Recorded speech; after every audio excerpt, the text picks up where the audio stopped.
আজকের ভিডিওতে দেখাবো যে কিভাবে আপনি আপনার ফোনপের ট্রানজেকশন হিস্ট্রি ডিলিট করবেন। আপনি যদি কোনো ভুলবশত আপনার ফোনপে থেকে কোনো ট্রানজেকশন করে ফেলেছেন এবং সেই ট্রানজেকশনটিকে আপনি ডিলিট করতে চাইছেন, তো আজকের ভিডিওতে আমি আপনাকে শুধুমাত্র 1 মিনিটের মধ্যে দেখাবো যে কিভাবে ফোনপের ট্রানজেকশন হিস্ট্রি ডিলিট করতে হয়। ঠিক আছে?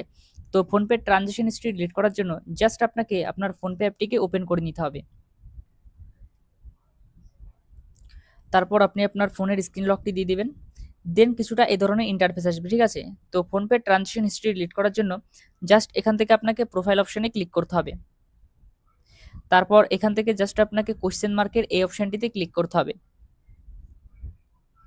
তারপর কিছুটা এই ধরনের ইন্টারফেস আসবে। ঠিক আছে? তো ফোনপে ট্রানজেকশন হিস্ট্রি ডিলিট করার জন্য জাস্ট আপনাকে মাই ফোনপে প্রোফাইলের এই অপশনটিতে ক্লিক করতে হবে। তারপর এখান থেকে আপনাকে মাই ফোনপে অ্যাকাউন্ট ডিটেলসের এই অপশনটিতে ক্লিক করতে হবে। তারপর কিছুটা এই ধরনের ইন্টারফেস আসবে। ঠিক আছে? তো তারপর এখান থেকে জাস্ট আপনাকে চেঞ্জিং অর ডিলিটিং ডিটেলসের এই অপশনটিতে ক্লিক করতে হবে। তারপর এখান থেকে আপনাকে can I delete all my payment details on PhonePe এই অপশনটিতে ক্লিক করতে হবে। ক্লিক করার পর কিছুটা এই ধরনের ইন্টারফেস আসবে। ঠিক আছে?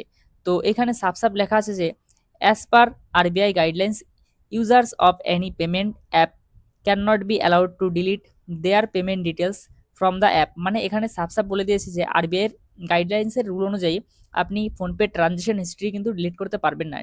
আর নিচে এখানে বলেছে যে your payment details on PhonePe are highly secure and not share with any third party. মানে আপনি আপনার ফোনপে ট্রানজেকশন ডিটেলসও থার্ড পার্টি কাউকে শেয়ারও কিন্তু করতে পারবেন না। ঠিক আছে? তো এই ভিডিওটি দেখে আপনি ক্লিয়ার হয়ে গেছেন যে আপনি আপনার ফোনপে ট্রানজেকশন হিস্ট্রি কাউকে শেয়ারও করতে পারবেন না এবং আপনার ফোনপে ট্রানজেকশন হিস্ট্রি কিন্তু ডিলিটও করতে পারবেন না।